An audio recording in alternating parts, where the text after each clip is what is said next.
الشيطان الرجيم.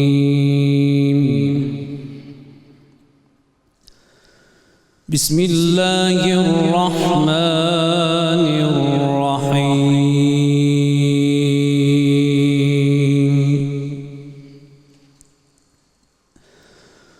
وسيق الذين اتقوا ربهم إلى الجنة زمرا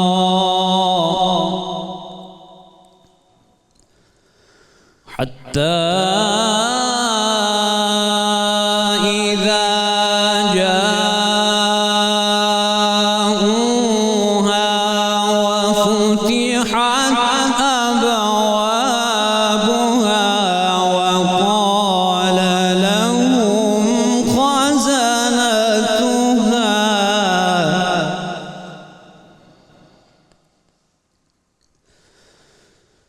وقال لهم خزنتها سلام عليكم طبتم فادخلوها خالدين.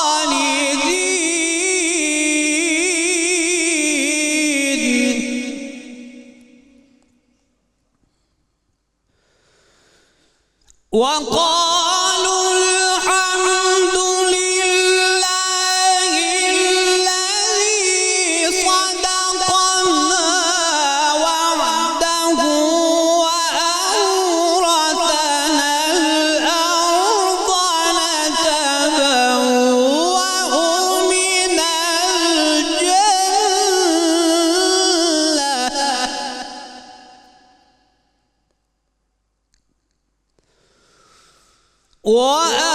وأورثنا الأرض نتبوأ من الجنة حيث نشاء فنعم أجر العاملين.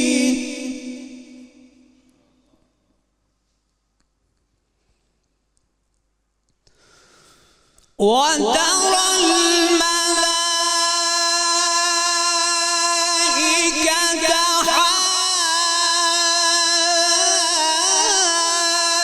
حافين من حول العرش يسبحون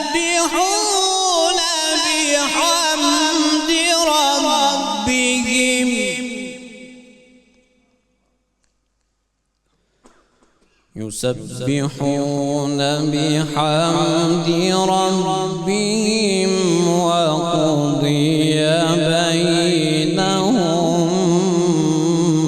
بالحق.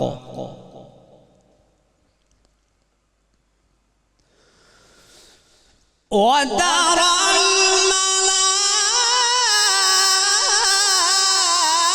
الملائكة حافين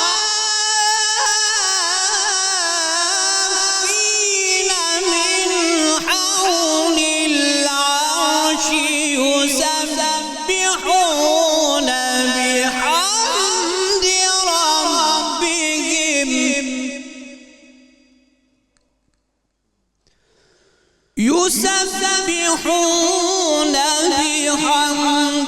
ربهم وقضي بينهم بالحق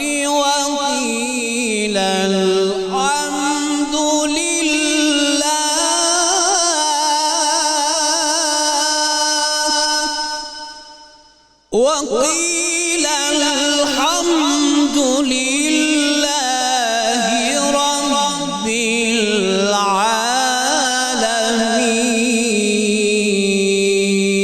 العالمين. صدق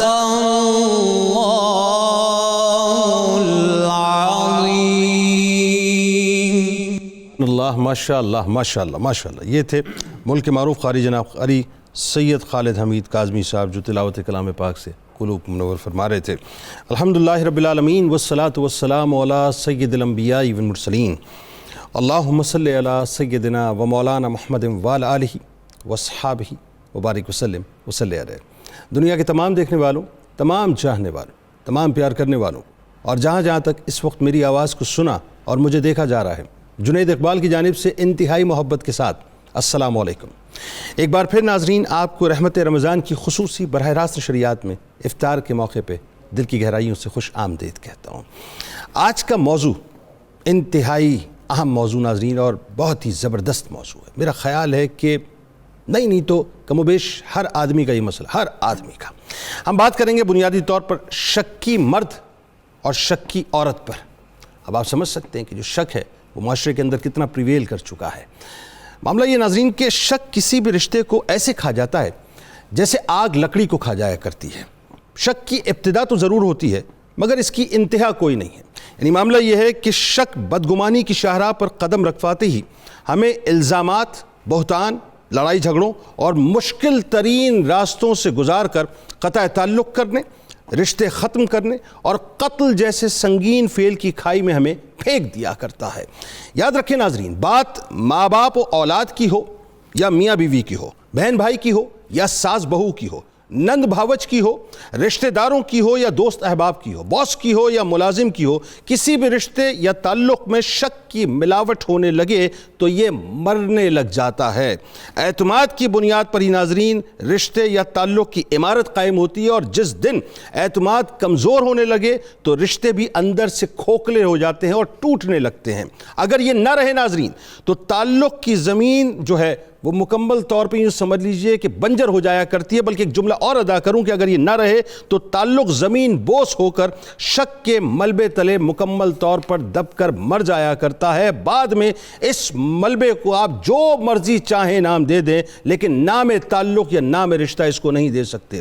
یاد رکھیے ناظرین، آپ جب بھی کسی سے رشتہ یا تعلق بنائیں تو اس پر اعتماد کریں، اعتبار کریں، کیونکہ کوئی بھی رشتہ یا تعلق ہو وہ صرف اور صرف اعتماد اور بھروسے ہی کی بنیاد پہ چلا کرتا ہے۔ جس دن اعتبار ٹوٹ جائے، جس دن اعتماد ختم ہو جائے، اس رشتے میں شک کا ایسا زلزلہ آ جاتا ہے ناظرین کہ اس دن رشتے کی عمارت گر کر زمین بوس ہو جایا کرتی ہے اور رشتے اس عمارت کے ملبے تلے مکمل طور پہ دب کے مر جایا کرتے ہیں، اپنی آخری سانسیں لیا کرتے ہیں۔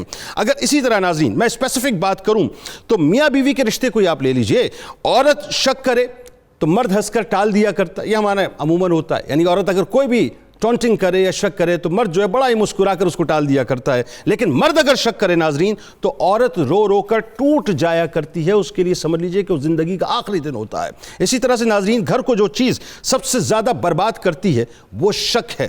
جس طرح شکی عورت مرد کے لیے ایک مصیبت ہوتی ہے اور زندگی میں ایک بہت بڑی آزمائش کی طرح ہوا کرتی ہے، اور اسی طرح ناظرین جو شکی مرد ہوتا ہے وہ عورت کے لیے موت کا سبب بن جایا کرتا ہے۔ چنانچہ اگر آپ نے، اب مثال کے طور پہ بڑی عام سی بات میں کر رہا ہوں، کہ آپ نے کسی کا فون کا جواب نہیں دیا تو اس کا مطلب یہ ہے کہ کسی عورت کا فون ہے جو آپ کو تلاش کر رہی ہے لیکن آپ اس کا سامنا نہیں کرنا چاہتے۔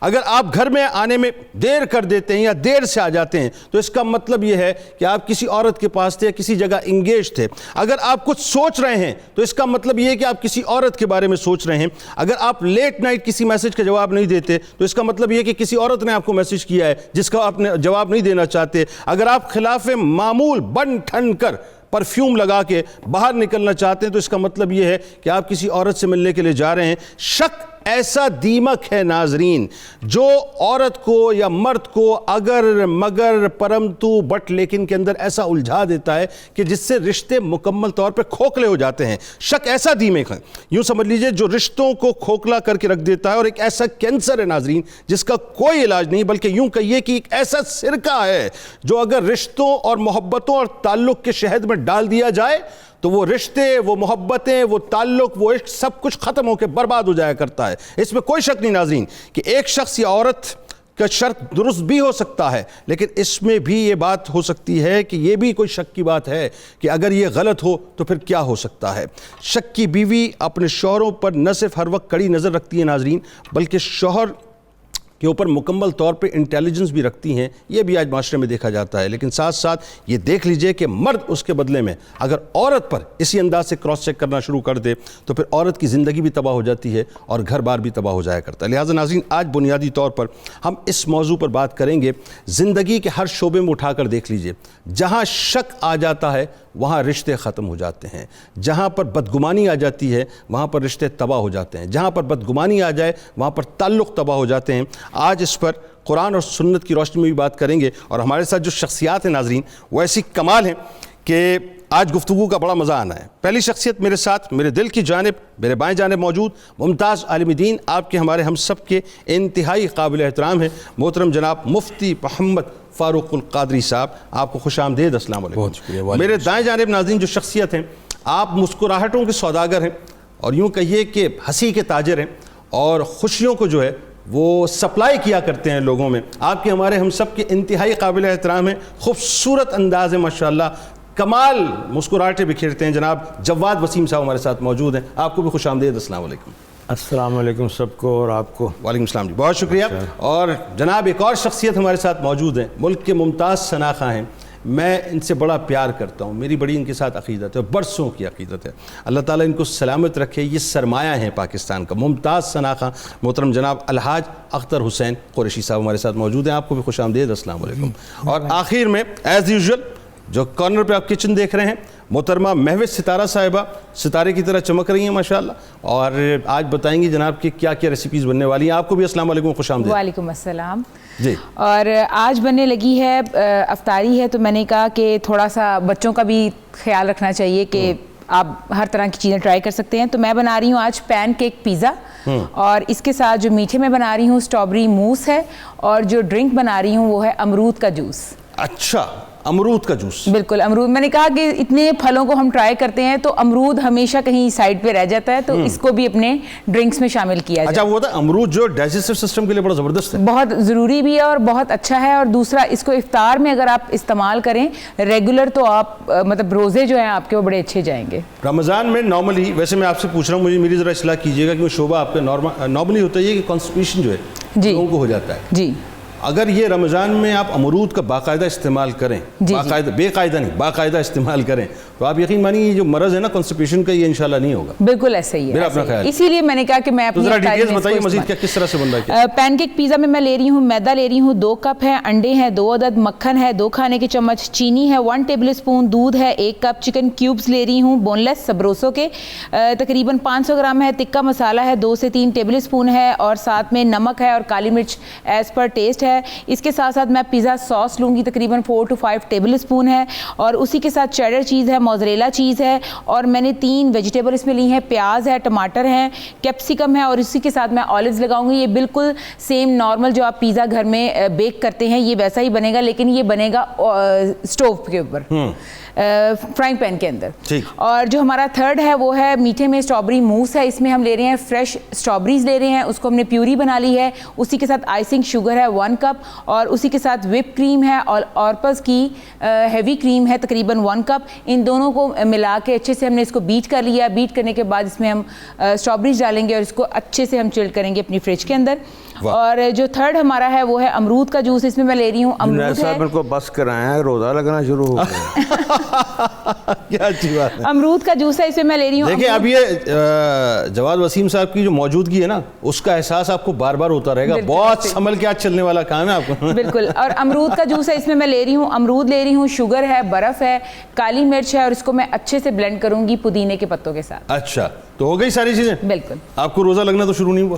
ہو گیا جی، ہو گیا جی. ہمارے ساتھ رہے جی، بس یوں جاتے ہیں اور لوٹ کے انشاءاللہ واپس آتے ہیں. تو مفتی صاحب سے بھی باتیں ہونی ہیں، اور آج جواد وسیم صاحب سے تو بڑی پیاری پیاری باتیں ہونی ہیں. ان سے پوچھیں گے صاحب یہ جو عورتیں شک کیوں کیا کرتی ہیں اتنا، اور اس کا کوئی ریمیڈی ہمیں بتائیں کہ وہ جو مزاج ہے عورتوں کا وہ اس حوالے سے تبدیل ہو جائے. بس جاتے ہیں اور لوٹ کے واپس آتے ہیں.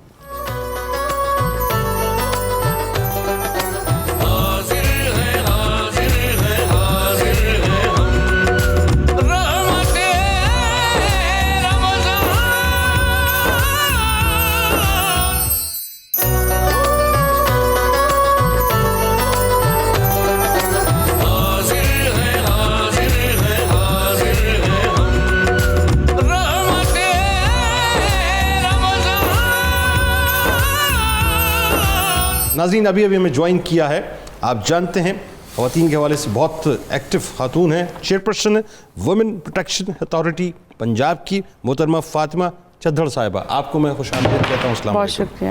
اچھا, اب چونکہ وقت بہت کم ہے, ظاہر آپ کو پتہ ہے نیوز چینل پہ کچھ بریکنگز بھی آتی ہیں, تو میں ڈائریکٹلی بات کا آغاز آپ ہی سے کرنا چاہ رہا ہوں. اب خواتین کے حوالے سے, ان کی پروٹیکشن کے حوالے سے جو آپ کی یونٹس کام کر رہے ہیں, ذرا اس کے بارے میں تفصیل بتائیے تھوڑا.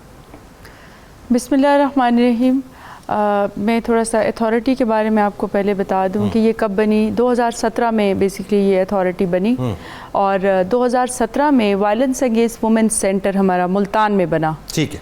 It's a state of the art centre. یہاں پہ ون سٹاپ شاپ کے تحت ایک ہی جب خاتون ہمارے پاس آتی ہے, ایک ہی شیلٹر طرح تمام سہولتیں اس کو پرووائڈ کی جاتی ہیں. ٹھیک ہے. مثلاً سائیکائٹرسٹ سے لے کے فرانزک لیب تک. اوکے. ہمارا فرنٹ ڈیسک پہ آتی ہے خاتون, کوئی بھی وکٹم جس کے ساتھ وائلنس کا کیس, تو بیسکلی ہم ڈومیسٹک وائلنس کے کیسوں کو دیکھتے ہیں بیسکلی. اس کے بعد پھر اس کا سیشن ہوتا ہے سائیکائٹرسٹ کے ساتھ. اگر اس کے ساتھ کوئی فزیکل پرابلم ہوا ہے, فزیکل ٹارچر ہوا ہے, دین وہ ہماری گائنیکالوجسٹ کے ساتھ. اس کے بعد ایف آئی آر کا مرحلہ آتا ہے, تو پھر پولیس ڈپارٹمنٹ ہے ہمارا, اور اس کو لیگل ایڈ کے لیے ہمارا پروزیکیوشن ڈپارٹمنٹ ہے. اچھا, وہ بھی وہیں موجود ہے؟ جی وہیں موجود ہے. یعنی وکلاء کا پینل بھی آپ کے ساتھ؟ جی وکلاء کا, جی بالکل. اور اس کے بعد پھر ہمارا جوڈیشل ڈپارٹمنٹ ہے, جو ہمارے سارے کیسز کو ایک سیپریٹ ہمارا کورٹ جج مقرر کیے گئے ہیں, ہم ان کو کورٹ ریفر کرتے ہیں وہ کیسز. وہ ہمارے وہ کیسز. کتنے یونٹس کام کر رہے ہیں آپ کو پنجاب میں؟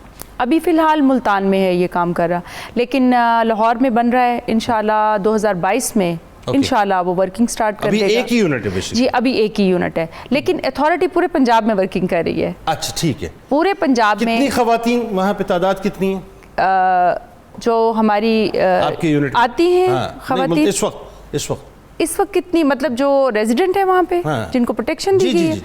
دیکھیں, یہ ہمارے جو دارالامان ہے 36 ڈسٹرکٹ میں ہے. اگر ہمارے پاس کوئی خاتون آتی ہے تو ہمارا ساتھ ہی ایک جو اس کا مین کمپوننٹ ہے, جو اگر ہم نے ان کو شیلٹر پرووائڈ کرنا ہے. یوزلی کیس اس طرح کے آتے ہیں کہ ایک عورت کے ساتھ وائلنس ہوا ہے, تو وہ آئی ہیں, انہوں نے لیگل ایڈ دی ہے, ان کو ریلیف مل گیا ہے, وہ اپنے گھر میں چلی گئی ہیں دوبارہ. ان کو ہم نے ان کے, چونکہ سائیکیٹرسٹ کے ساتھ جب ان کے سیشن ہوتے ہیں تو ریکنسیلیشن کی طرف چلی جاتی ہیں خواتین. لیکن ایک خاتون جس کے ہسبینڈ نے گھر سے نکال دیا ہے, اس کی فیملی بھی اس کو ایکسیپٹ نہیں کر رہی, دین ہم اس کو پروٹیکشن سینٹر میں کر دیتے ہیں. اور اگر اس کے ساتھ 2-4 بچے بھی ہیں جن کی ایج 8 ایئرس سے کم ہے, تو دین ان کو بھی ہم وہاں پہ شیلٹر پرووائڈ کرتے ہیں. اس پہ گفتگو کریں گے. اب جواد وسیم صاحب موجود ہوں اور ان سے گفتگو نہ ہو تو یہ ہو نہیں سکتا. جی بالکل. اتنی سیریس گفتگو کے بعد ہوں تو میری باری لائن ضروری تھا سر, کیونکہ آخر میں آپ نے ہی بتانا ہے کہ خواتین کے حقوق کیا ہیں, آپ کے علاوہ کون بتائے گا؟ وہ بیٹھے آپ کے اصل میں مسئلہ پتہ کیا, آپ سے گفتگو کرتے ویسے ہی پر جلتے ہیں, تو بڑا سنبھل کے گفتگو کرنی پڑے گی کہ سوال کرنا کیا ہے. کیسی گزر رہی ہے ویسے بتائیے؟ الحمدللہ ماشاءاللہ, جیسے سب کی گزری ہماری بھی گزری. نہیں, آپ کی کیسی گزر رہی ہے یہ بتائیں نا, ہم تو آپ سے پوچھنا چاہ رہے ہیں. میں نے کہا نا الحمدللہ سب کچھ آ گیا, سب آ گیا اس میں, شکر اللہ کا. رمضان میں کیا مصروفیات رہتی ہیں؟ وہی جو پچھلے رمضان میں تھی. اور اس سے پچھلے رمضان میں کیا تھی؟ وہی ہمارے رمضان میں ہوتی ہے, ریکارڈنگ ہوتی ہے. الحمرہ میں پہلے ہم کرتے تھے, سارا افطاری کا انتظام کرتے تھے, تراویح. یہ 2 سال سے وہ بھی کووڈ کی وجہ سے الحمرہ میں بند ہو گئے, ورنہ سارے اداکار وہیں روزہ افطار کرتے تھے. اور انور علی صاحب اور ان کی فیملی جو ہے وہ ہمیشہ افطاری بھیجا کرتی تھی. اچھا, پہلے ہم سارے کنٹریبیوشن کرتے, پھر ان کا نہیں میں خود ہی کروں گا. اچھا, تو چاہے 100 آئے 200 آئے, چاہے باہر سے بھی آئے. تو پہلے تو یہ ساری الحمرہ میں ہمارے رات 12-1 بج جاتے تھے. تو اب کیونکہ الحمرہ میں نہیں ہے تو اب ذرا بکھر گئے ہیں, کوئی محلوں میں پڑھ رہے ہیں تراویح, کچھ اپنے گھروں, جیسے میرے گھر میں ہو رہی ہے. میرے دونوں بیٹے پڑھا رہے ہیں اور بیٹی بھی پڑھا رہی ہے. ماشاءاللہ ماشاءاللہ. وہ محلے کی عورتیں آ جاتی ہیں, حافظہ بچے ہیں سارے مل کے, وہ پڑھتے ہیں ادھر, تو رونق لگی ہوئی ہے. قرآن کا مہینہ. واہ. اچھا, ایک بات, میں ابتدا میں جس موضوع پہ بات کر رہا تھا, مفتی صاحب سے ڈیٹیل بات کریں گے افطار کے بعد. آپ کے خیال میں یہ جو شک ہے یہ کیا ہے؟ یہ عورتوں میں کیسے جنم لیتا ہے, مردوں میں کیسے جنم لیتا ہے, کیوں ایک دوسرے پہ ہم شک کی نگاہوں سے ایک دوسرے کو دیکھ رہے ہوتے ہیں؟ جیسے اللہ تعالیٰ نے انسان میں غصہ رکھا ہے, پیار رکھا ہے, محبت رکھی ہے, اسے شک بھی رکھا ہے. اور شک بڑی پیاری چیز ہے. اچھا پیاری چیز. آپ نے اس کو بالکل ایسے کر دیا کہ بالکل یہ خطرناک ہے. اب ایک عورت ہے, آپ جیسے خامن کو کہتی ہے کہاں سے آ رہے ہیں آج, پھر آپ دیر سے آئے ہیں. اچھا تو یہ شک تو بڑا ہی لطیف اور بڑا پیارا ہے. اور اگر 2-3 دن اس سے نہ پوچھے نا کتنا پیارا ہے جس سے پوچھا جا رہا ہے. 1 منٹ, اگر 2-3 دن اس کو نہ پوچھے تو پھر خامن شک کرنا شروع کر دیتا ہے کہ یہ پوچھ نہیں رہی تھا, مطلب کوئی خوش ہو رہی ہے. یہ شک کوئی بری چیز نہیں لیکن زیادہ. اچھا جتنا آپ بات کر رہے ہو اس سے کہیں زیادہ وہ مسکرا رہے ہیں الحاج صاحب جو ہیں. ویسے کبھی بھابھی نے آپ سے پوچھا کہ آپ کیوں تاخیر سے آئے؟ کیا بارہا پوچھا. بارہا پوچھا. تو بارہا آپ کا جواب کیا رہا؟ بس میں وہ بتا دیتا ہوں جہاں گیا ہوں. وہ ایک آدمی تھا نا, وہ لیٹ ہو گیا. ہاں. تو وہ راستے میں اس نے کیا کیا, ایک بال لے کے نا کرکٹ کی, ہاں, تو اس کو گھاس پہ یوں رگڑا, پھر اس کو یہاں ایسے ایسے لگاتا رہا, اس نشان پڑ گیا. جی. تو گھر گیا تو اس کی بیگم کہاں سے آ رہے ہیں آپ؟ کہا بس میری ایک دوست تھی, میں اس کے پاس بیٹھا رہا. یہ جھوٹ بولتے ہو, کرکٹ کھیل کے آئے. تو یہ حضرت بھی ایسے ہی کرتے ہیں. محبتوں کے لیے کیا چیز ضروری ہے؟ اعتماد کے لیے کیا چیز ضروری ہے؟ محبت کہ نا, ایک شعر ہے مجھے یاد آ رہا تھا آپ کی میں, میری کہاں مجال کے تردید کر سکوں. آہا واہ. میری کہاں مجال کے تردید کر سکوں, کچھ اعتماد تھا جو کہا بے وفا مجھے. ہاں کیا بات ہے. ناظرین ہمارے ساتھ رہیے, بس یوں جاتے ہیں اور انشاءاللہ لوٹ کے واپس آتے ہیں.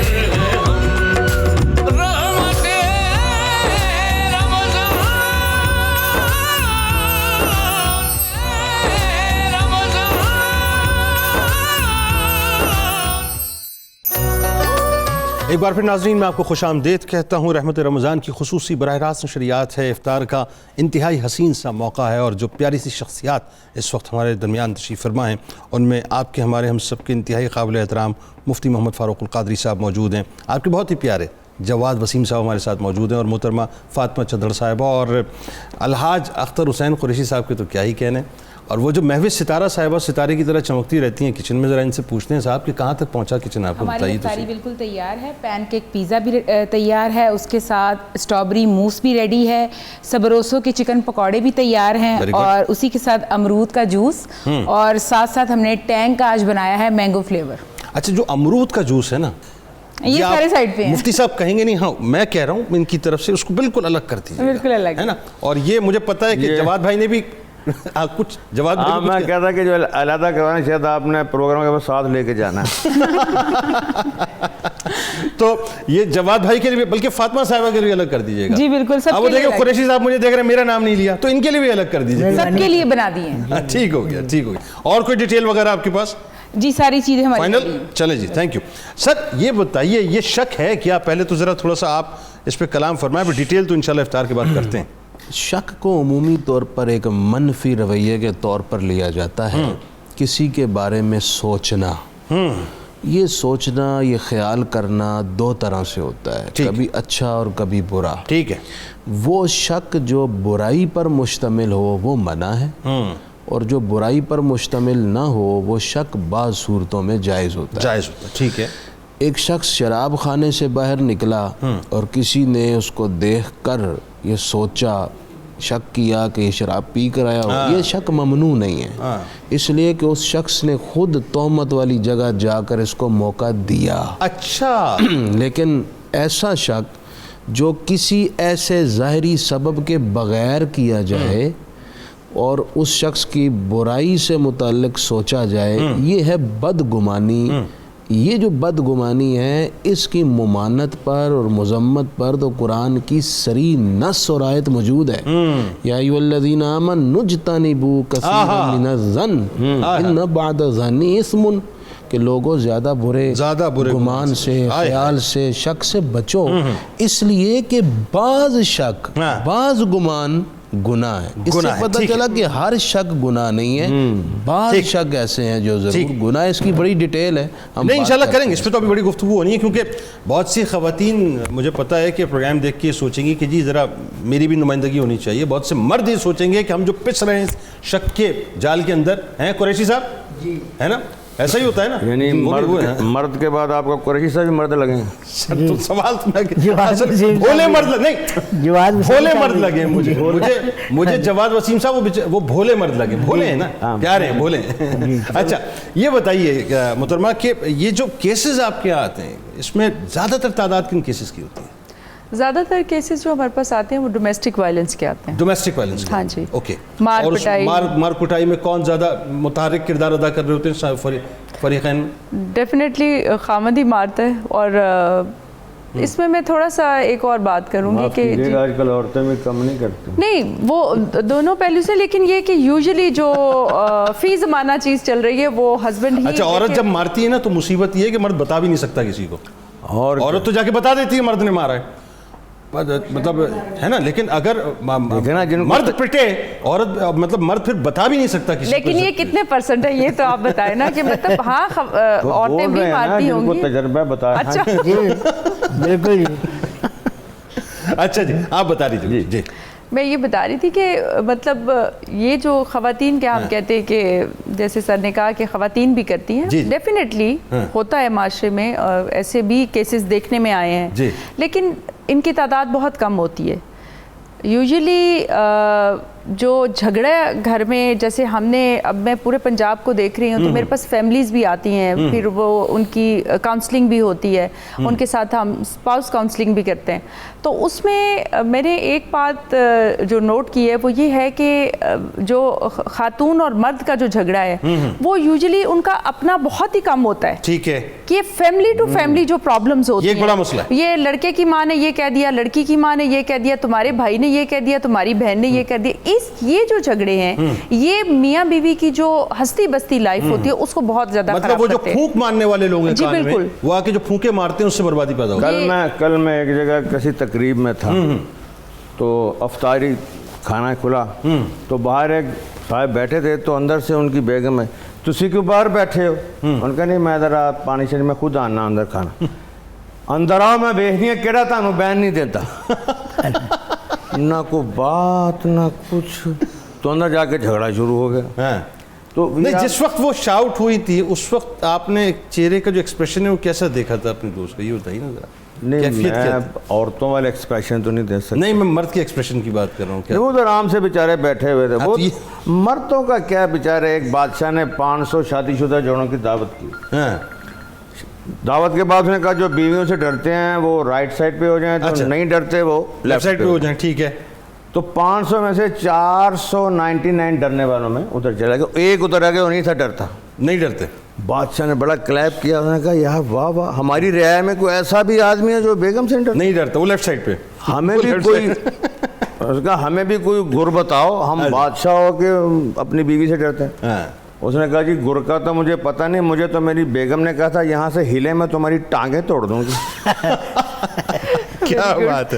اچھا اب ایک بات یہ بتائیے ذرا لوگوں کو، یہ ہمارے یہاں خواتین کے حقوق پہ بات بھی بہت ہوتی ہے، بہت سی NGOs کام بھی کرتی ہیں، آپ کیا سمجھتی ہیں ایکچولی پرابلم کیا ہے؟ ڈیلیورنس میں پرابلم ہے، انٹرپریٹیشن صحیح نہیں ہے، ہم صحیح طرح سے کنوے نہیں کر پا رہے، یہ جو مسائل چھوٹے موٹے گھر میں پیدا ہوتے ہیں جا کے پھر ایک پورا موب بن جاتا ہے؟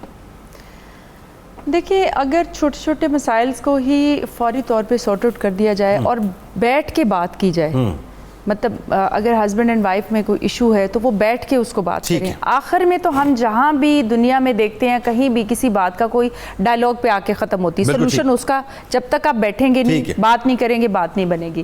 دوسرا اگر کوئی فیملی میں پرابلم ہے تو وہ بھی اس کو بیٹھ کے سلجھایا جا سکتا ہے۔ اگر یہ ہے کہ بوتھ سائیڈڈ دیکھیں ایک یہ بھی دیکھنے میں آیا ہے جو ابھی فی زمانہ جو چل رہی ہے بات کہ ٹالرنس ہمارے اندر بہت کم ہو گئی ہے، جو مین کاز ہے. بالکل صحیح. بیوی کو اگر کہا جاتا ہے تو وہ کہتی ہے کہ میں کیوں کہوں، میں کیوں جھکوں. ہسبینڈ کو کہا جاتا ہے وہ کہتا ہے میں کیوں جھکوں، چونکہ میں مرد ہوں، اللہ تعالیٰ نے مجھے ایک اپر ہینڈ دیا ہے تو میں کیوں جھکوں. دیکھیں یہاں پہ جب آپ کی لائف میں جتنی کم ہوگی آپ کی لائف اتنی اچھی. اچھا میرا خیال ہے جن ایشوز پہ آپ بات کر رہی ہیں نا، یہ اصل ایشوز سوسائٹی کے یہ ہیں. بالکل. خواتین کے یہ تشدد کا مسئلہ ہے، بالکل یہ انٹالرنس کا مسئلہ ہے، یہ ایک دوسرے کو نہ سمجھنے کا مسئلہ ہے، وراثت سے باہر کر دینے کا مسئلہ ہے، بے دخل کر دینے کا مسئلہ ہے. ایک ایشو میں بھی جی بتانا چاہتا ہوں.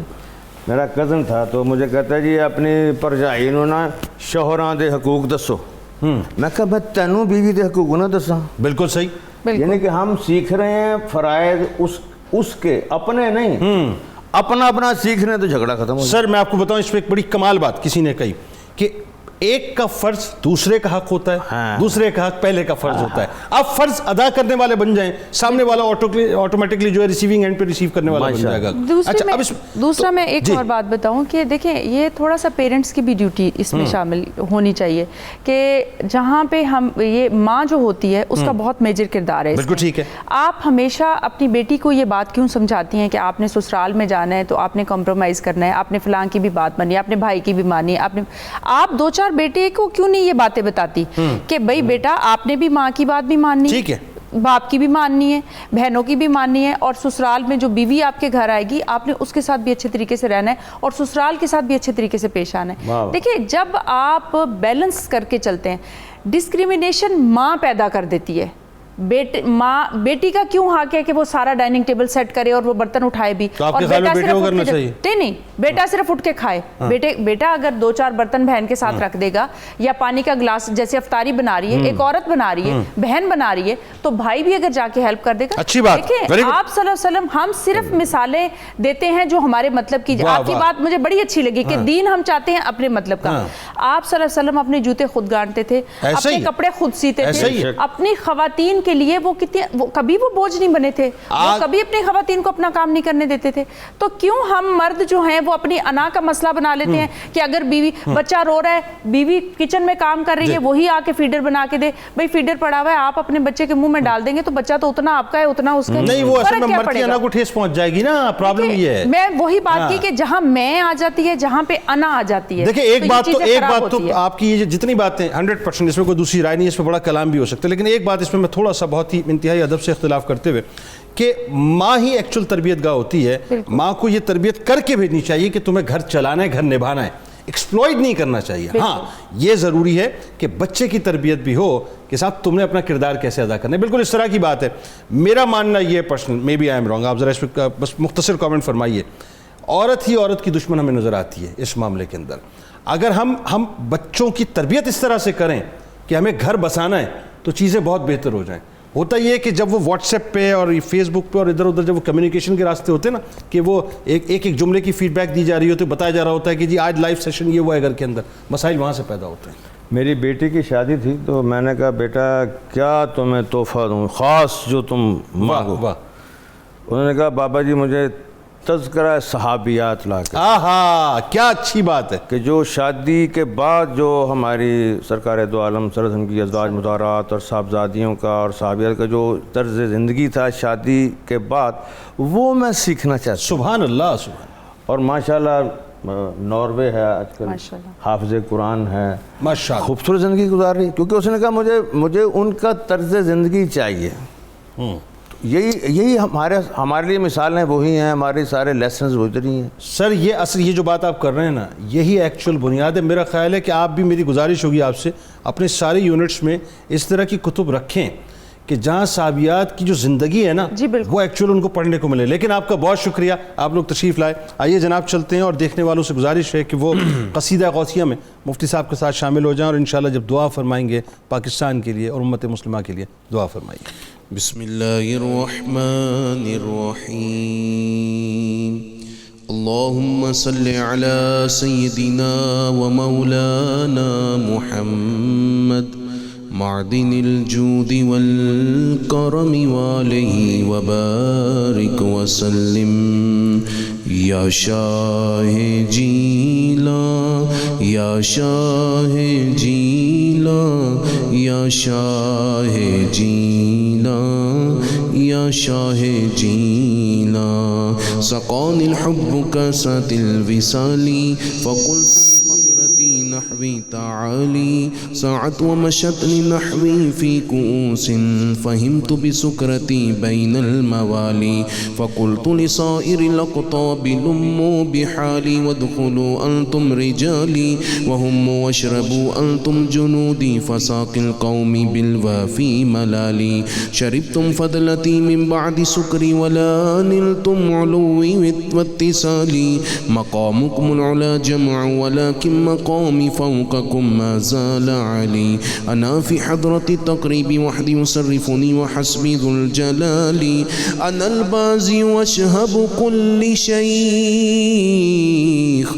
ومن ذا في الرجال يعطي مثالي يا شاه جيلا يا شاه جيلا يا شاه جيلا یا شاہ جینا کسانی خلعة بطراز عزم وتوجني بتيجان الكمال واطلعني على سر القديم وقلدني وعطاني سؤالي وولعني على الأقطاب جمعا فحكم نافذ في كل حال فلو ألقيت سري في بحار لسار الكل غورا في الزوال ولو ألقيت سري في جبال لدكت واختفت بين الرمال ولو ألقيت سري فوق نار لخمدت والتفت من سر حالي ولو ألقيت سري فوق ميت لقام بقدرة المولى تعالي وما منها شهور أو دهور تمر وتنقضي إلا أتالي وتخبرني بما يأتي ويجري وتعلمني فاقصر عن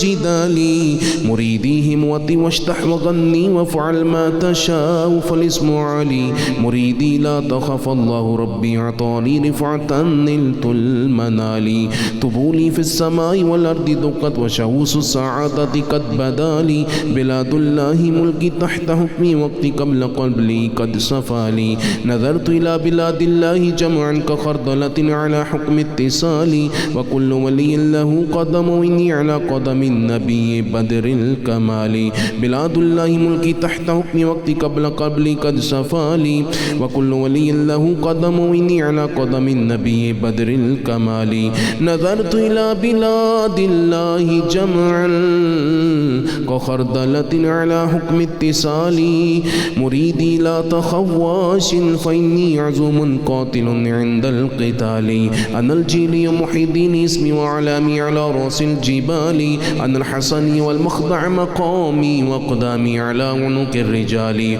وعبد القادر المشهور اسمي وجدي صاحب العين الكمال تقبل لي ولا تردد سؤالي أغثني سيدي انظر بحالي يا شاه جيلا يا شاه جيلا يا شاه جيلا يا شاه جيلا اللهم صل على سيدنا ومولانا محمد معدن الجود والكرم وآله وبارك وسلم يا رحمن يا الله يا رحمن يا الله يا رحمن يا الله يا ستار يا الله يا ستار يا الله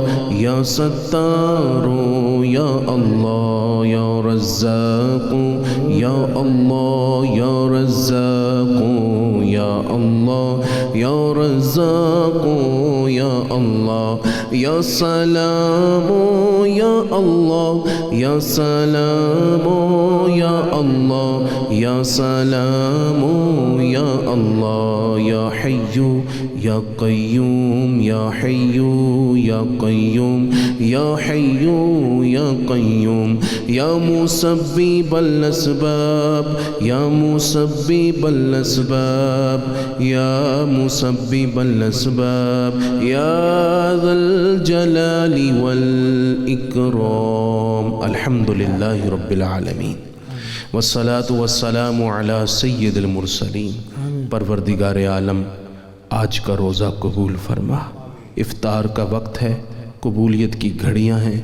تیرے حضور درخواست ہے ہم سب کے تمام گناہ معاف کر کے ہمارے ماں باپ کی بخشش کر دے. ہمارے عزیز جو زندہ ہیں، جو پردہ کر گئے ہیں، سب سے راضی ہو جا. اے اللہ ہماری زندگیاں آسان کر دے، ہمارے بوجھ ہلکے کر دے. اے اللہ ہمارے گھروں کا سکون ہمیں واپس کر دے. گھروں سے نحوست، رنجشیں، اختلافات ختم کر کے ایک دوسرے کی محبت اور احترام بخش دے. اولاد کو ماں باپ کا فرما بردار کر دے. میاں بیوی کے دل ایک دوسرے سے جوڑ دے. اے اللہ جن کے رشتے اتنے ٹوٹے کہ اب بالکل ختم ہونے کے قریب ہیں، اے اللہ ان کے دل بھی ملا دے.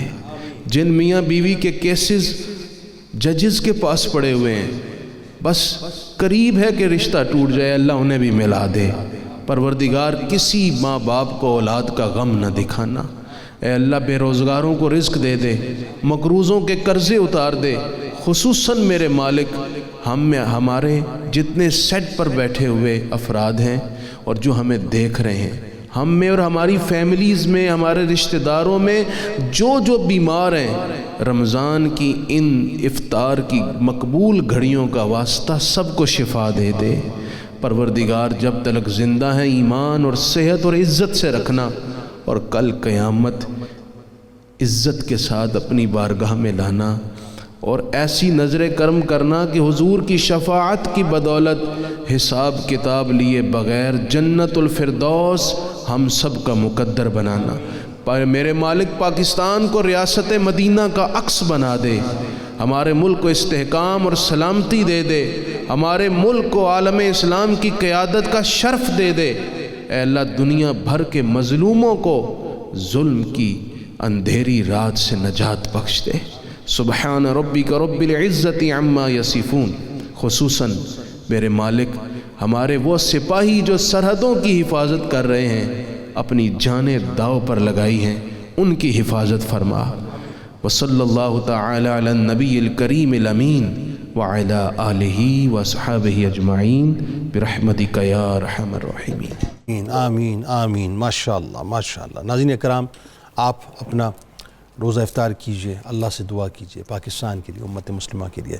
بس جاتے ہیں اور انشاءاللہ اور افطار کے بعد لوٹ کے واپس آتے ہیں.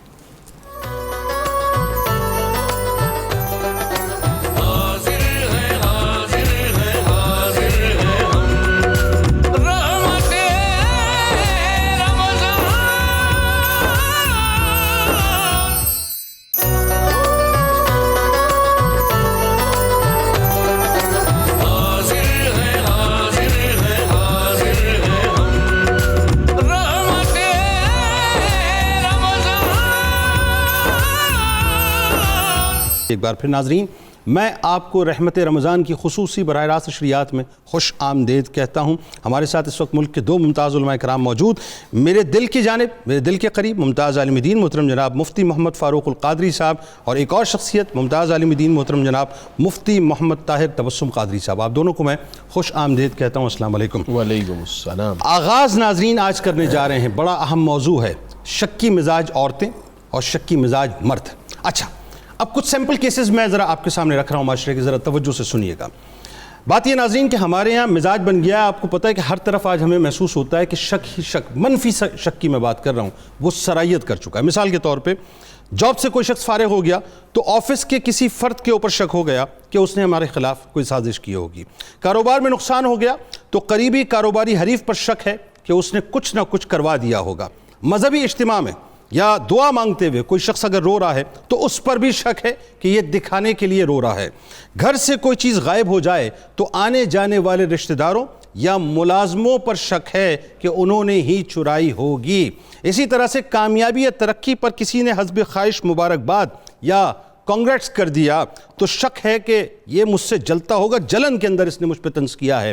گورنمنٹ کے کسی ملازم کو خوشحال دیکھ لیا تو شک ہے کہ کہیں اوپر کی کمائی یا انڈر دی ٹیبل کمائی اس کے پاس پہنچ رہی ہوگی۔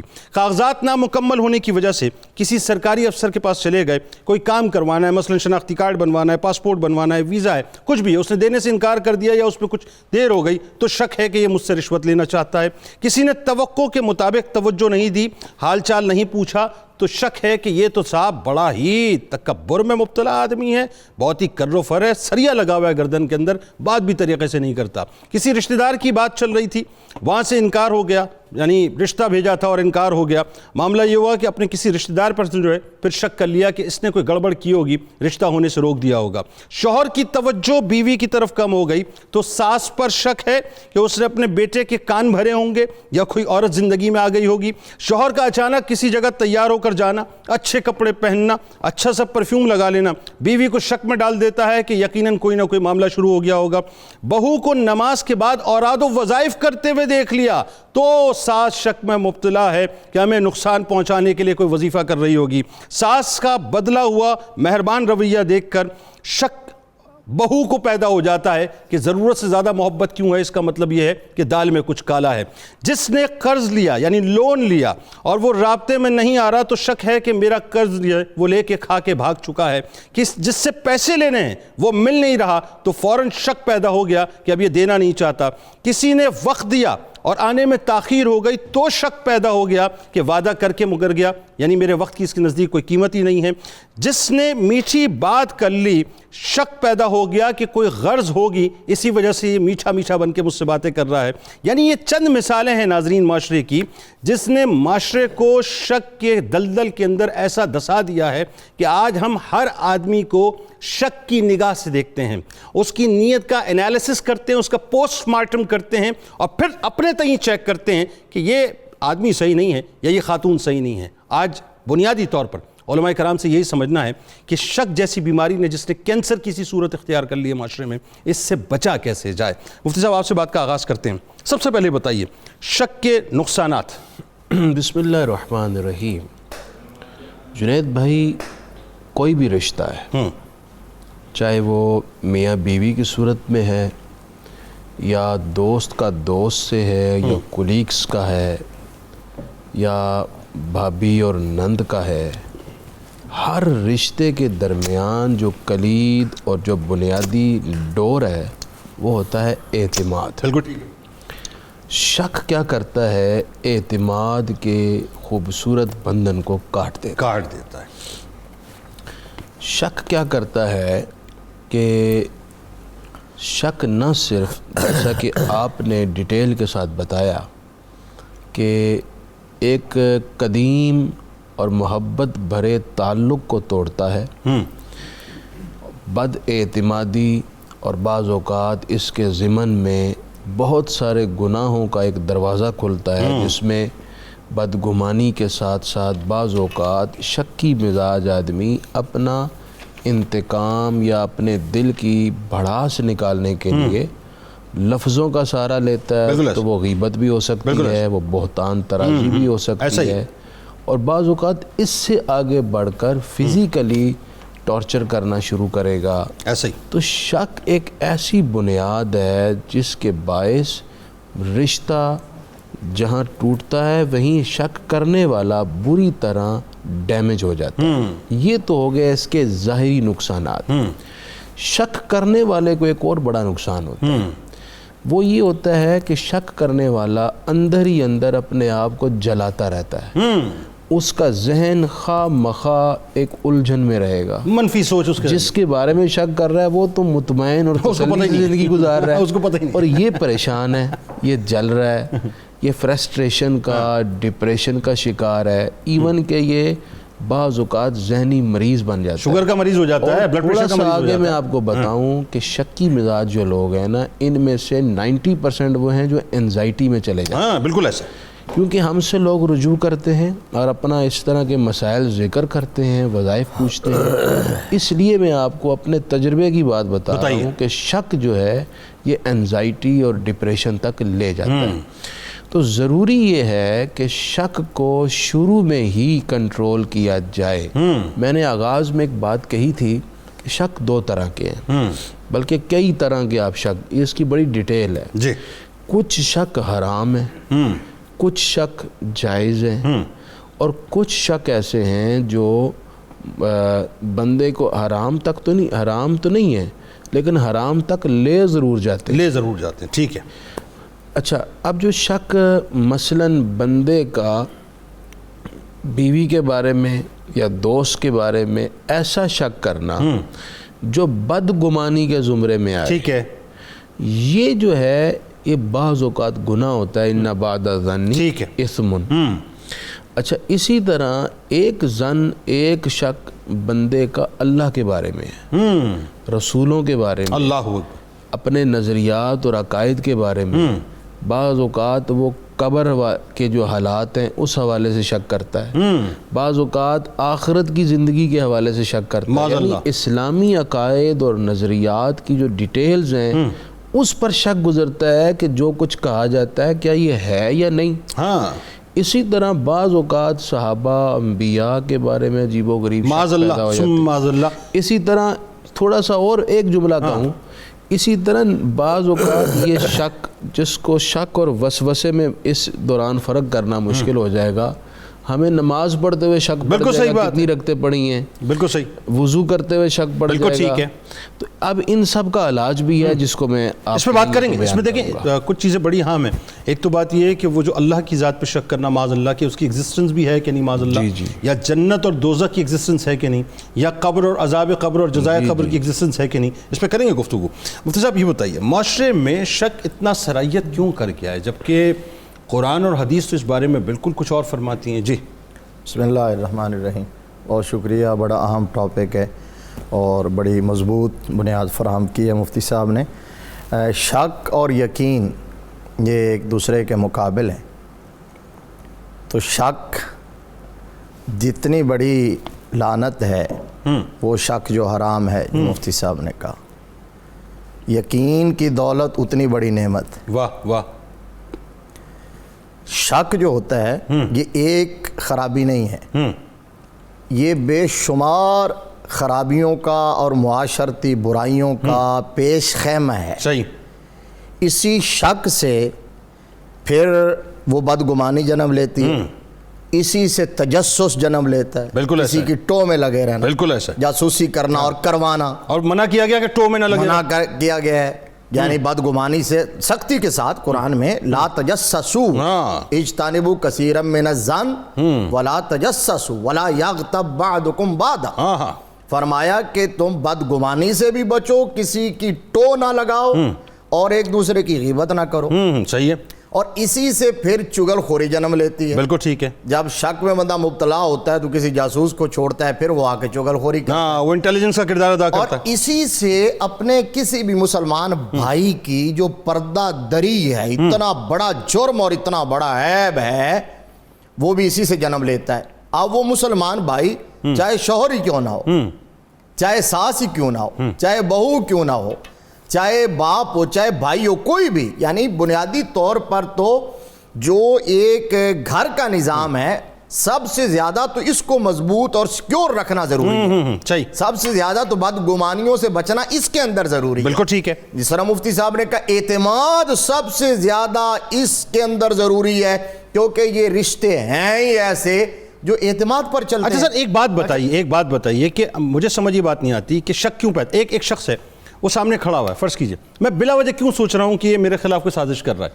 نہیں، انسانی فطرت ہے اور ایمان کی کمزوری کی نشانی ہے. ایمان کی کمزوری، ہاں یہ ہے بات. یہ بالکل آپ نے بالکل اچھا پوائنٹ ریز کیا ہے کہ شک کیوں جنم لیتا ہے.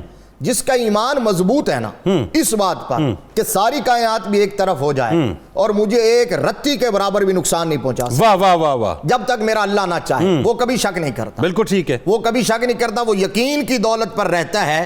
اسے پتا ہے کہ میرے حق میں جو بہتر ہے, جو میرے رب نے میرے لیے مقدر اور مقرر کر دیا ہے, وہ مجھے مل کے رہے گا. کوئی چھین نہیں سکتا. پوری کائنات اس کو روک نہیں سکتی. بالکل, یعنی پوری کائنات مل جائے مجھے نفع نہیں دے سکتی اگرچہ اللہ نہ چاہے. اللہ نہ چاہے اور اگر پوری کائنات مل جائے اور مجھے نقصان دینا چاہے اور اللہ نہ چاہے تو نقصان. بالکل ٹھیک ہے. ڈاکٹر غلام حسین صاحب ہمارے ساتھ ہیں. السلام علیکم. وعلیکم السلام ورحمۃ اللہ وبرکاتہ. جی ڈاکٹر صاحب, جناب کہاں سے کال کر رہے ہیں؟ سر میں چشتیاں سے بات کر رہا ہوں. جناب فرمائیے. اچھا حضور, سب سے پہلے تو عرض یہ ہے کہ آپ کا پروگرام ماشاءاللہ بہت اچھا جا رہا ہے. بہت شکریہ. اللہ پاک آپ کو, آپ کی پوری ٹیم کو اور 92 چینل کو ہمیشہ ترقیاں اور کامیابیاں تھا. آمین. جزاک اللہ. کیا سوال کرنا چاہتے ہیں؟ مفتی صاحبان دونوں ماشاءاللہ بہت اچھی گفتگو کر رہے ہیں, فاروق صاحب اور طاہر صاحب. اللہ پاک ان کو عمر خضر عطا فرمائے. آمین. میرا سوال یہ ہے کہ شک کے حوالے سے کوئی قرآن پاک میں کوئی وعید ہے اس حوالے سے کہ یہ جو ہے نا, یہ واقعی شک اور یہ جو ہمارے اندر ایک آ جاتا ہے اور حسد اور کینہ آ جاتا ہے, اس کی وجہ سے اس کی وجہ سے بہت زیادہ قباحتیں پیدا ہو جاتی ہیں. بالکل ایسا, بالکل ایسا. اس بارے میں کوئی قرآن پاک کی کوئی آیات یا کوئی اس قسم کی کوئی وعید ہے تو وہ ضرورت. بالکل آپ کو بتاتے ہیں, بالکل بتاتے ہیں آپ کو. آپ کا بہت شکریہ, آپ نے ہمیں جوائن کیا. میاں غلام مرتضیٰ صاحب ہمارے ساتھ ہیں ٹوبہ ٹیک سنگھ سے. السلام علیکم. وعلیکم السلام ورحمۃ اللہ وبرکاتہ. جنید صاحب ٹھیک ہو؟ الحمدللہ میاں صاحب, آپ ٹھیک ہیں؟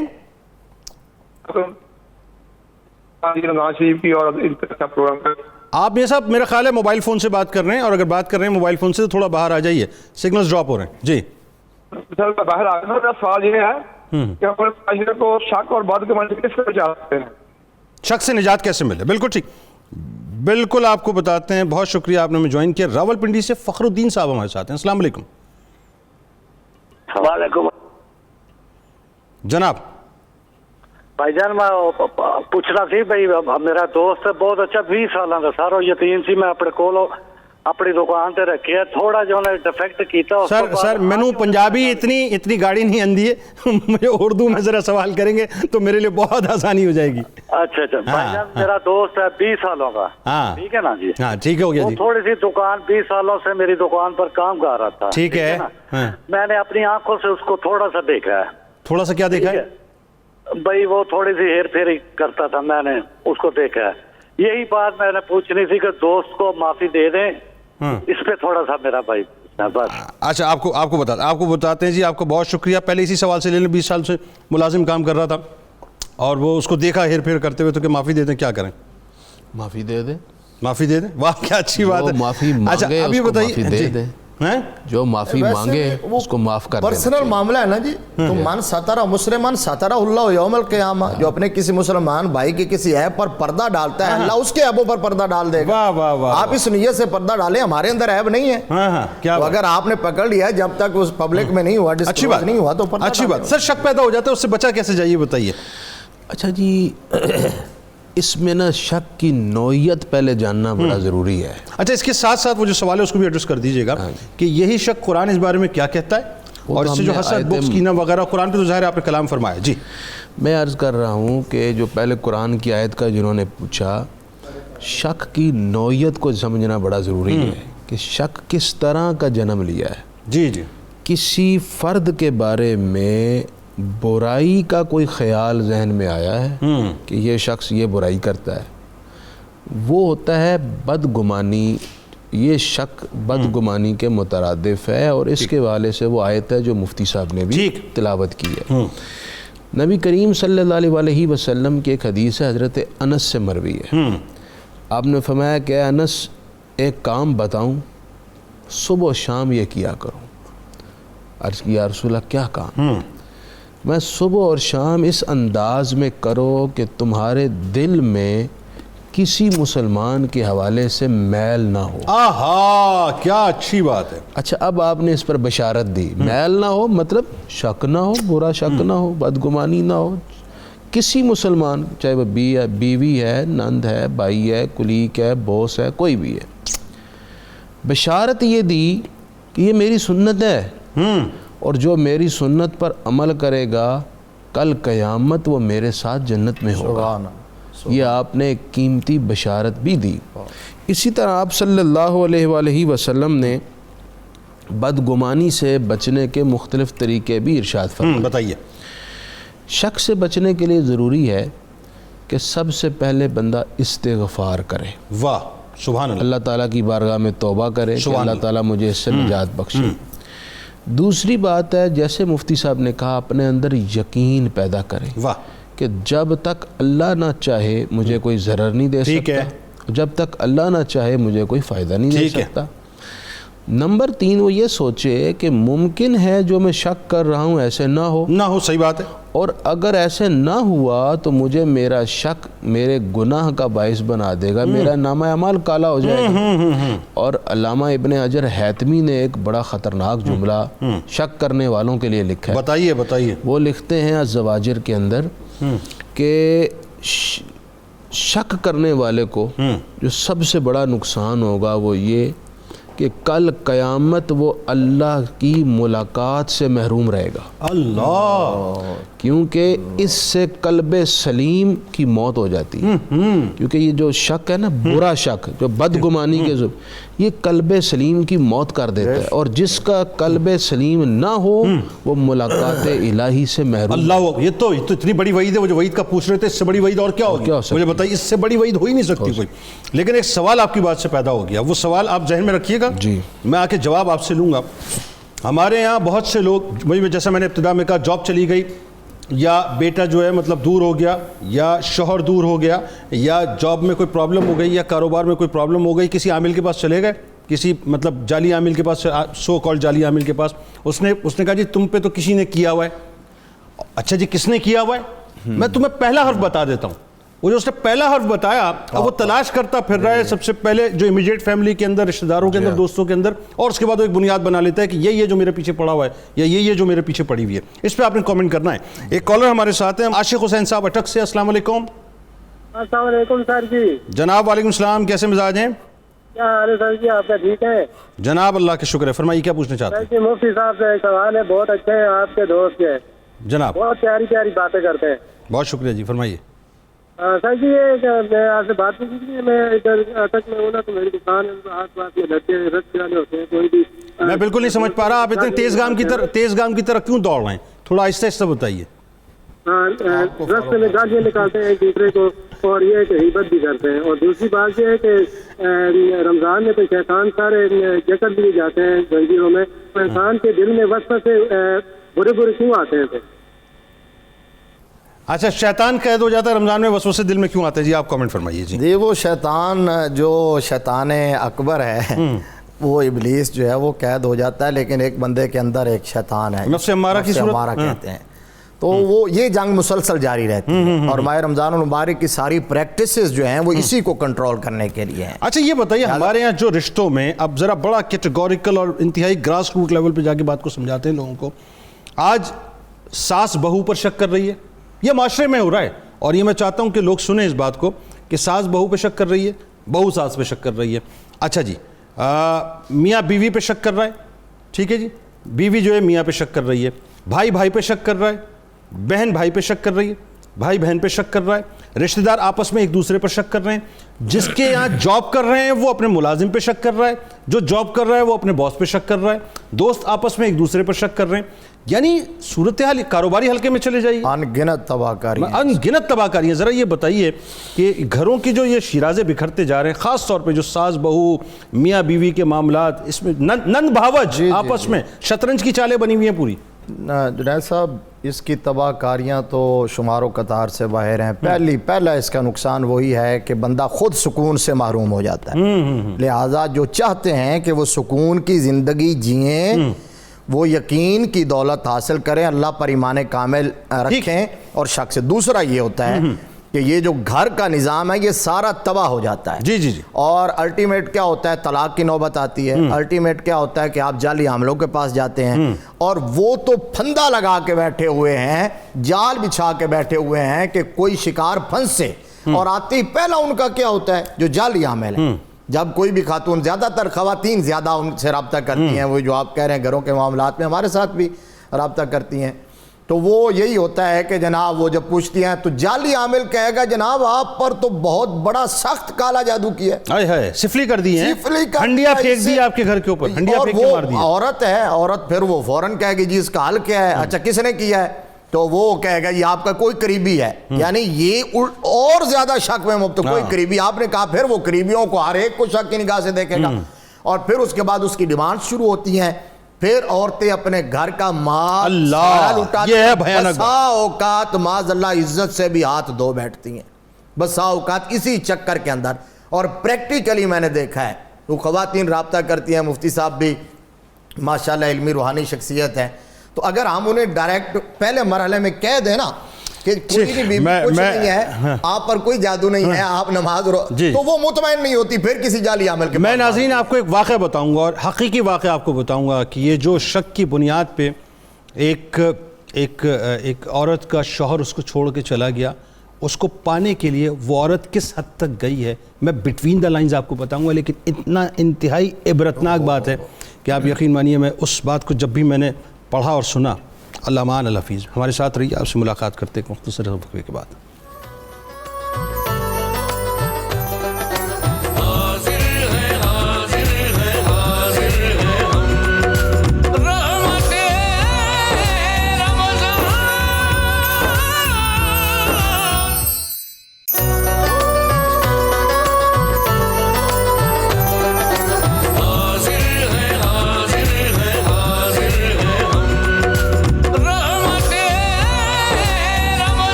ایک بار پھر ناظرین میں آپ کو خوش آمدید کہتا ہوں رحمت رمضان کی خصوصی براہ راست نشریات میں. اور شکی مزاج مرد، شکی مزاج عورت، آج بنیادی طور پہ یہ ہمارا موضوع ہے. اور میں نے آپ کو وقفے سے قبل بتایا تھا ایک انتہائی بھیانک واقعہ جو میں آپ کے سامنے پیش کرنا چاہتا ہوں، لیکن وہ واقعہ بہت ڈیٹیل ہے، بہت ہی سمجھ لیجئے کہ اس کے میں مختصر کر کے اس کے سناپسز آپ کے سامنے رکھ رہا ہوں. وجہ کیا ہے اس کی وجہ بھی میں آپ کو بتاؤں گا اس واقعے کو بیان کرنے کے بعد. وہ یہ ناظرین کہ اب واقعہ ظاہر ہے پاکستان کا یہ، اور میں شہر کو بھی کوٹ نہیں کرنا چاہتا. ایک عورت پر ایک مرد یعنی اس کا شوہر جو ہے بہت شک کرتا تھا. اچھا جی، وہ شک کی بنیاد کیا تھی کیا نہیں تھی وہ اللہ اور اس کا رسول ہی جانے، لیکن اس شک کی بنیاد پہ اس نے اتنا اس کو جو ہے وہ ٹارچر کرنا شروع کیا کہ معاملہ اس حد تک آگے بڑھ گیا کہ وہ پھر شوہر ہی اس کو چھوڑ کر چلا گیا. وہ عورت اپنی جگہ صحیح تھی، اس وقت تک بالکل صحیح تھی، بالکل اس وقت تک بالکل صحیح تھی. اس جملے پہ میرے غور کیجیے گا. اور وہ چاہتی تھی کہ مطلب کسی طرح سے گھر بن جائے اور کوئی ایسا عیب اس کے اندر بظاہر نہیں تھا. بہرحال اب وہ یہ کہ اس عورت کو کسی نے یہ گائیڈ کر دیا کہ فلاں جگہ پر ایک عامل ہوتا ہے، غیر مسلم عامل ہے، اس کے پاس جاؤ، جا کر اس سے کہو اپنا مسئلہ، تمہارا مسئلہ حل ہو جائے گا. اس نے کہا ٹھیک ہے جی. وہ چلی گئی. ظاہر ہے مرتا نہیں کیا کرتا، ہر انسان آج کل یہ کرتا ہے، مطلب نارملی جس طرح کے کیسز میں جب لوگ پھنستے ہیں تو اسی طرح کے کوئی کام کر لیتے ہیں، خدا نہ خواستہ معاذ اللہ. بہرحال وہ چلی گئی. اس غیر مسلم عامل نے اس سے کوئی 50,000 روپے کے قریب لیے اور یہ دعویٰ کیا کہ تمہارا شوہر واپس آ جائے گا. لیکن اس نے ساتھ ساتھ اس کے سامنے ایک ایسی ڈیمانڈ رکھ دی جس کو میں ناظرین یہاں پہ بیان نہیں کر سکتا. بہرحال اس ڈیمانڈ کو اس عورت نے پورا کر دیا. اب آپ میری بات شاید سمجھ گئے ہوں گے.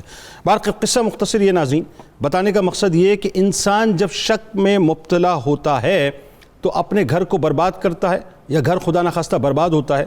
پھر اس کو بچانے کے لیے جو اس سطح کے کام ہوتے ہیں کہ جہاں جعلی عاملین کی طرف جانا، غیر مسلم عاملین کی طرف جانا، اپنا پیسہ بھی برباد کرنا، اپنا ایمان بھی برباد کرنا، اپنی عزت و آبرو بھی برباد کرنا.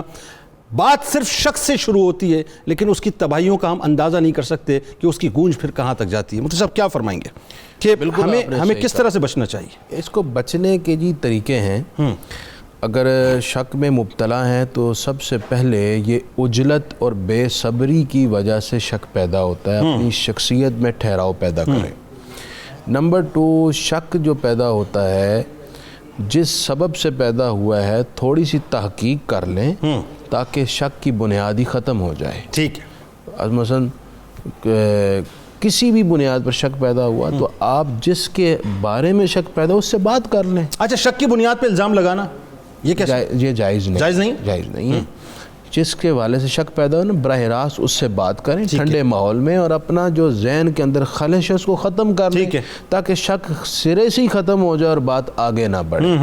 تیسری بات یہ ہے کہ جس کو شک کا بہت زیادہ مرض پیدا ہو چکا ہے, اس کی طبیعت بن گئی ہے, عادت بن گئی ہے, وہ شکوں میں گرا رہتا ہے, اس کے لیے اس کو ایک باقاعدہ کاؤنسلنگ کی ضرورت ہے. ٹھیک ہے, اس کو کسی ماہر نفسیات سے بھی اپنی کاؤنسلنگ کرنی چاہیے, اور اس کے ساتھ ساتھ اسے اپنے دل پر ہاتھ رکھ کے 21 مرتبہ صبح و شام, بلکہ ہر نماز کے بعد پڑھے تو زیادہ مؤثر ہوگا, الا بذکر اللہ تطمئن القلوب پڑھا کرے, اور پھر اپنے دل پر پھونک دیا کرے, تو دل کے اندر اطمینان پیدا ہوگا, شک کی بات کم ہوگی. ایک بات بڑی اہم ہے, جس طرح شک کرنا یہ اچھا نہیں ہے, اسی طرح شک کا موقع دینا بھی شریعت میں منع ہے. واہ. اس کی صحیح بخاری میں ایک حدیث پاک ہے کہ رمضان شریف کے آخری عشرے میں نبی کریم علیہ السلام مسجد میں اعتکاف میں ہیں. آپ کی اہلیہ محترمہ ام المومنین حضرت صفیہ ملنے آ گئی. بھئی سبحان اللہ, کیا اچھا واقعہ. نبی کریم صلی اللہ علیہ وآلہ وسلم ان کو چھوڑنے دروازے تک آئے. کیا اچھا واقعہ. تو سامنے سے 2 صحابی انصاری آ رہے تھے. آپ نے انہوں نے دیکھ لیا تو آپ نے انہیں قریب بلایا اور بلا کر فرمایا کہ یہ میری اہلیہ صفیہ ہیں, میری زوجہ ہیں. انہوں نے کہا یا رسول اللہ, ہم اللہ کی پناہ مانگتے ہیں, کیا آپ کے بارے میں ہم بدگمانی کر سکتے تھے؟ تو آپ صلی اللہ علیہ وسلم نے ارشاد فرمایا کہ شیطان انسان کی رگوں میں خون کی طرح دوڑتا ہے, ہو سکتا تھا کہ تمہارے دل میں بدگمانی پیدا ہوتی, لیکن میں نے اس کا ازالہ کرنے کے لیے وضاحت کر دی. آپ صلی اللہ علیہ وسلم نے ان کو موقع ہی نہیں دیا کہ وہ شک کی طرف جائے. اسی طرح ہم کو بھی کوشش کرنی چاہیے کہ ایک دوسرے کو شک کے موقع نہ دیں. سر ایک وضاحت سر دستی وضاحت کر دیں کہ میاں بیوی کا رشتہ ہے, بہت ہی گراس روٹ لیول کی عام سی بات ہے, لیکن چونکہ یہ گھروں کے پرابلم ہے ہمارے یہاں, شوہر جو ہے وہ اچانک تبدیلی آ گئی, بن ٹھن کے کہیں جانے لگا, بیوی نے جو ہے ذہن میں پال لیا کہ ہو سکتا ہے کہ یہ کسی اور عورت کے پاس ملاقات کے لیے جا رہا ہے. رات کو 2 بجے 2:30 بجے اچانک جو ہے میسج آ گیا, کوئی فون آ گیا, اور تواتر سے 2-3 مرتبہ ایسا ہو گیا. عورت نے پھر شک پیدا کر لیا کہ جی کچھ نہ کچھ گڑبڑ ہے, یا وہ آفس سے لیٹ آیا, کسی کام میں سٹک ہو گیا. اس صورت میں عورت کو اور مرد کو دونوں کو کیا کرنا چاہیے؟ اچھا, اس صورت میں میرا تو مشورہ یہ ہے کہ اگر عورت کے دل میں یہ بات آ رہی ہے نا, تو اپنے مرد سے پوچھ لے. ٹھیک. اور مرد کو چاہیے کہ اس کے گمان کا ازالہ کرنے کے لیے وضاحت کر دے. اگر وہ پوچھتی نہیں اور یہ اس کا ازالہ نہیں کرتا تو یہ شک بڑھتا جائے گا, پلتا جائے گا, جو کسی نہ کسی دن ایک بڑی لڑائی کا باعث بنے گا. اس لیے جیسے ہی شک پیدا ہوں, 1-2-3 مرتبہ بات آئی ہے تو آپس میں ڈسکس کر کے وضاحت لے کے بات ختم کر. انا کا مسئلہ اگر مرد بنا لے کہ میں کیوں بھائی یہ بات بتاؤں, کیوں بلا وجہ مجھ پہ شک کر رہی ہو, میں تو بڑا لائل ہوں, تمہارے ساتھ بڑا سنسیئر ہوں. اس صورت میں میں مشورہ دوں گا مرد بھائیوں کو کہ آپ اس کو انا کا مسئلہ نہ بنائیں, اپنا گھر بچائیں, ٹھیک ہے, اولاد بچائیں, گھر کے ماحول کی خوشگواریت کو بچائیں, اور وضاحت کرنے میں کوئی آپ کی شخصیت میں, عزت میں, وقار میں کمی نہیں آئے گی, بلکہ ایک بڑے آنے والے نقصان سے بچ جائیں گے. ہوں گے. اور وہ آپ کی کمپینین ہے صاحب, آپ کی شریک حیات ہے, اس کو آپ کو وہ عزت تقدیم دینی چاہیے. محمد علیم صاحب ہمارے ساتھ ہیں, السلام علیکم. جی وعلیکم السلام سر. میں نے سود کے متعلق 2 سوال کرنے تھے. پہلا سوال یہ کہ ایک بندے کے پاس پیسہ نہیں ہے وہ, لیکن وہ قرضہ لینا چاہتا ہے گورنمنٹ سے. کیا کرتا ہے؟ قرضہ لینا چاہتا ہے گورنمنٹ سے. گورنمنٹ سے قرضہ لینا چاہ رہا ہے, ٹھیک ہے. جی ہاں جی. تو سود منع ہے, لیکن وہ قرضہ جب لے گا تو لازمی بات ہے کہ وہ سود پے کرے گا, اس پہ سود پے کرے گا. اس سوال میں سے یہ بتائیے گا. دوسرا سوال میرا یہ ہے کہ بیمہ پالیسی, یعنی کہ وہ بیمے کے نام سے کافی ساری کمپنی وہ کام کر رہی ہیں, بیمہ پالیسی جو ہے یہ کیسا ہے؟ وہ ایک بیمہ پالیسی کے بارے ٹھیک, پیسے نہیں ہے کام کرنے کے لیے, گورنمنٹ سے اگر لون لیتا ہے سود لینا پڑے گا, تو کیا کرنا چاہیے؟ سود کسی صورت میں جائز نہیں ہے, وہاں سے ہے جہاں سے قرض حسن ملتا ہے. بالکل. اور بیمہ پالیسی کے حوالے سے کیا پرائیویٹ سیکٹر ہے دے دیتا ہے, ٹھیک ہے. اور بیمہ پالیسی جس کے لیے سود کو جواز فراہم نہیں کیا جا سکتا. اور بیمہ پالیسی کی بہت ساری صورتیں ہیں, ان میں سے موسٹلی جو ہیں وہ ناجائز ہیں, کیونکہ سود اس میں انوالو ہوتا ہے کہیں نہ کہیں, اور سود 1000 درجے بھی اوپر جا کے انوالو ہو تو پھر بھی حرمت پیدا کر دیتے. محمد آصف صاحب آخری کالر ہمارے ساتھ ہیں, السلام علیکم.